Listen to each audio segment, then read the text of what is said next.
Welcome to the Explainer. Sometimes the simplest stories hide the biggest lessons. Today, we've got one that's all about how we see the world, and it starts with a piece of paper that could supposedly talk. All right, so imagine your boss hands you a piece of paper and says this to you. Give this to the person over there. The paper will speak and tell them exactly how many there are. I mean, you'd be confused, right? Well, that's exactly where this story kicks off.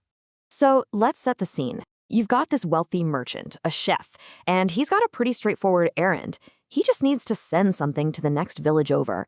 But how he goes about it, well, that's where things get a little weird.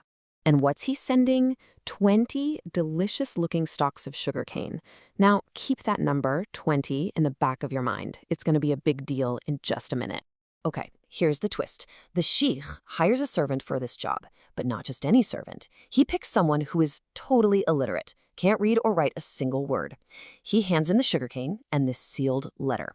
You can already see where this is going, right? A classic setup for some serious confusion. So our guy starts walking, and this whole talking paper thing is just eating at him. I mean, it doesn't make any sense. A paper that talks. No way. So he figures, you know what? I'm going to test this thing out. And he really tries. He's asking it questions, maybe shaking it a little, still nothing.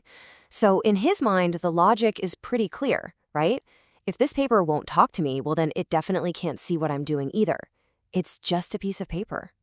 So you're hungry, you're on a long walk, you're carrying a bunch of sweet Stook sugarcane, and you're pretty sure no one's watching. What do? Exactly. He breaks off 2 of those stalks and has himself a little snack. All right, so his hunger's taken care of, and he carries on his way. He gets to the destination, feeling pretty good about himself. He hands over the bundle, now just 18 stalks, and that sealed letter that didn't say a peep.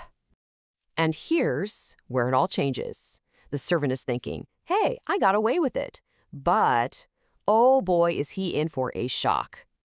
The person on the other end takes the letter, glances at it, counts the sugarcane, 1, 2, 18, and then looks up. Hey, the letter says there should be 20. Where are the other 2? Bam! The paper did talk. And the servant is just floored. You can almost hear him thinking, how? How did the paper talk to you? He's probably sputtering, I tried everything. I yelled at it, I hit it, and it didn't say a word to me. The whole thing is just blowing his mind. So what was the big secret? It wasn't magic, of course. It was something much simpler, but just as powerful. Literacy. The paper didn't talk, it was read. But for the servant, who didn't understand those symbols, it might as well have been magic. Okay, so it's a neat little story, but what's the deeper meaning here? What does a tale about some sugarcane and a talking paper actually teach us? Well, it turns out it's a really powerful metaphor for something we all encounter. This is really the core of it. Think about it. The servant needed someone who could read to understand what the letter said. And in the same way, the story suggests that when we approach complex ideas or sacred texts, we often need a guide to help us understand the real message. Without that guide, we might just see the surface stuff. We might read a story and see the words house or tree, and that's it. It's like the servant seeing a piece of paper with scribbles on it. We miss the entire hidden meaning, the whole point of the story. And that guide, that person who can read the letter for us, has a specific name in the tradition this story comes from. They're called a Satpurush.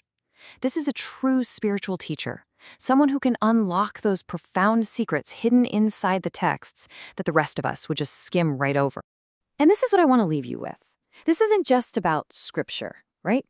Think about any complex subject, science, art, even just understanding yourself. It really makes you stop and think, doesn't it? What hidden meanings are all around you in your own life? Just waiting for the right guide to help you finally see what's been there all along.